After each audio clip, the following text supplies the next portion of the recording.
যে কোনো ক্রিকেটে বা যে কোনো সংস্করণে আপনার একটা ভালো জুটির প্রয়োজন হয়, আর সেই জুটিটা যদি তৈরি হয় দুজন ব্যাটারের মধ্যে, তাহলে কিন্তু তাদের ক্যারিয়ারটাও দীর্ঘ হয় এবং তাদের পারফরমেন্স প্রভাব ফেলে দলের মধ্যে। যেমন নাজমুল হোসেন শান্ত এবং মমিনুল হকের মধ্যে একটা বোঝাপড়া তৈরি হয়ে গিয়েছে এবং তারা কিন্তু ভালো করছেন। আমরা কিন্তু গত কয়েক টেস্ট ধরেই তাদেরকে কাঁধে কাঁধ মিলিয়ে পারফর্ম করতে দেখছি। এই টেস্টে তো বিশেষ করে পাকিস্তানের বিপক্ষে অসাধারণ খেলছে। দর্শক, সমকালের ফেসবুক পেজ এবং ইউটিউব চ্যানেলে আপনাদেরকে স্বাগত। আমি সিকান্দার আলী, মিরপুর শেরে বাংলা স্টেডিয়াম থেকে যুক্ত হয়েছি বাংলাদেশ ও পাকিস্তানের মধ্যকার প্রথম টেস্টের বিশ্লেষণ নিয়ে। এই টেস্টে বাংলাদেশ প্রথম দিন খুব ভালো খেলেছে, সেকেন্ড দিন পাকিস্তান খেলেছে। এই দুই দিন ভাগাভাগি করার পরে বৃষ্টি ভাগ বসিয়েছে পরের দুই দিনে। আপনি দেখুন, তৃতীয় দিন যেটা হয়েছে, খুব ভালো একটা সিচুয়েশন ছিল। সেই সিচুয়েশন থেকে আপনার পাকিস্তানকে ছিটকে দিয়েছে, তারপর বাংলাদেশ সেটাকে লিড নিয়েছে এবং এই দিনটা বাংলাদেশ নিজের করে নিয়েছে। 2 ঘন্টা বৃষ্টির কারণে খেলা বন্ধ হয়েছিল। পরবর্তীতে আজকে বৃষ্টির পূর্বাভাস ছিল এবং আজকে তো একেবারে লাঞ্চের পরবর্তীতে যখন মাঠে নামবে সেই সময় বৃষ্টি এলো 12:40-এ, এবং এই যে 12:40-এর বৃষ্টি, সেটা সব কিছু করার পরে লম্বা সময় বৃষ্টি হওয়ার পরে মাঠ আপনার খেলার উপযোগী করে শুরু করতে করতে 3 ঘন্টা 5 মিনিট লেগেছে। অর্থাৎ এই যে 3 ঘন্টা 5 মিনিট সময় খেয়ে নিল, ফলে 2 দিনে 5 ঘন্টা 5 মিনিট সময় চলে গেছে। সেক্ষেত্রে 4 দিনের যে সেশন, 3 4 12 4 4 16, এই যে 16 ঘন্টার মধ্যে 5 ঘন্টা নিয়ে 11 ঘন্টা খেলা হয়েছে। এই 11 ঘন্টার মধ্যে যেটুকু এখন সিচুয়েশন দাঁড়িয়েছে, সেটা হলো 5th ডেতে বাংলাদেশ কেমন করে তার উপরে ডিপেন্ড করে, বাংলাদেশ কতক্ষণ খেলবে তার উপরেও অনেক কিছু ডিপেন্ড করছে। আশরাফুল যেটা বলে গেলেন, সেটা হলে তার 260 থেকে 270-এর মধ্যে যদি একটা লিড দিতে পারেন এবং সেই লিডটাকে যদি তারা চেঞ্জ করার জন্য 75 ওভার পর্যন্ত যদি তাদের সময় পান বা হাতে সময় থাকে, তাহলে তারা পাকিস্তানকে অল আউট করে ম্যাচটা জিতে নিতে পারবেন।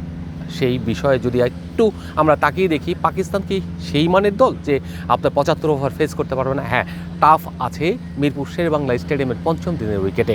যদিও উইকেট খুব বেশি পরিবর্তন হয়নি এখন পর্যন্ত, যেটুকু দেখা যাচ্ছে ভালো ব্যাটারদেরকে আউট করা খুব টাফ। তারা যদি সেট হয়ে যায় তাহলে একটা মাইলস্টোন পর্যন্ত নিয়ে যেতে পারে। যেমন মমিনুল হক এবং নাজমুল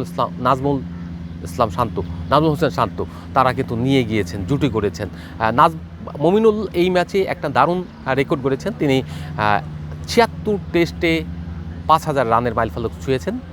মুশফিকুর রহিম এবং তামিম ইকবালের পরেই তার অবস্থান। তৃতীয় ব্যাটার হিসেবে বাংলাদেশে এই মাইলফলকের অধিকারী হলেন।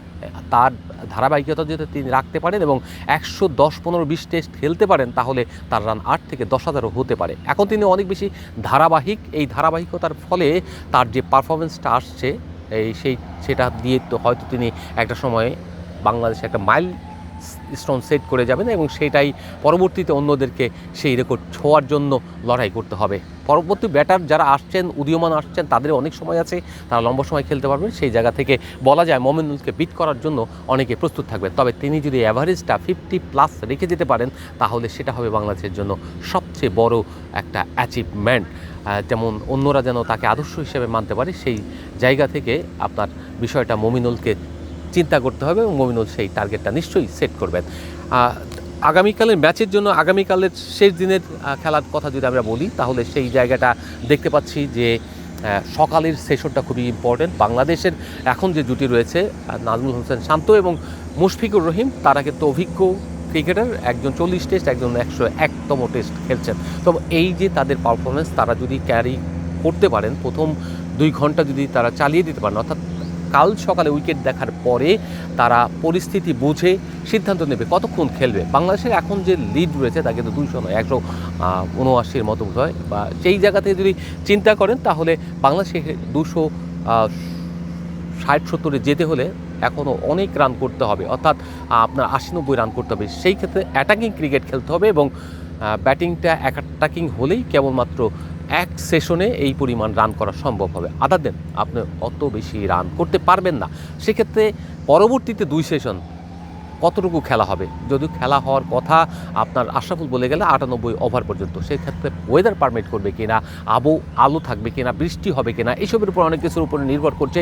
যদিও ওয়েদার ফোরকাস্টে বৃষ্টি রয়েছে, অনেক সময় বৃষ্টি হয়, অনেক সময় হয় না। গত 2 দিনের ফোরকাস্ট যেটা ছিল সেটা কার্যকর হয়ে গেছে এবং সেটা বাস্তবসম্মতই মনে হয়েছে। এবং পরবর্তীতে যদি কালকের ওয়েদারও অনুরূপ থাকে তাহলে কিন্তু এই টেস্টটা ড্রয়ার দিকে এগোবে। আদার দেন বাংলাদেশের জয়ের একটা সম্ভাবনা রয়েছে। আশরাফুল প্রেস কনফারেন্সে বলে গেছেন বাংলাদেশ এই টেস্টে জেতার জন্যই খেলবে এবং জেতার অবস্থায় রয়েছে। পাকিস্তান চ্যালেঞ্জ ছুড়ে দিয়ে গেছেন, তো সেই জায়গায় মনে হচ্ছে যে কেউ কাউকে ছেড়ে কথা বলবে না। বাংলাদেশের একটা সম্ভাবনা রয়েছে, সেই তারা কতটুকু রান করতে পারছে এবং বোলিংটা কত শার্পলি করতে পারবে পরবর্তীতে, সেটা হলো ইম্পর্টেন্ট। দর্শক, এখানে শেষ করছি, আবার দেখা হবে।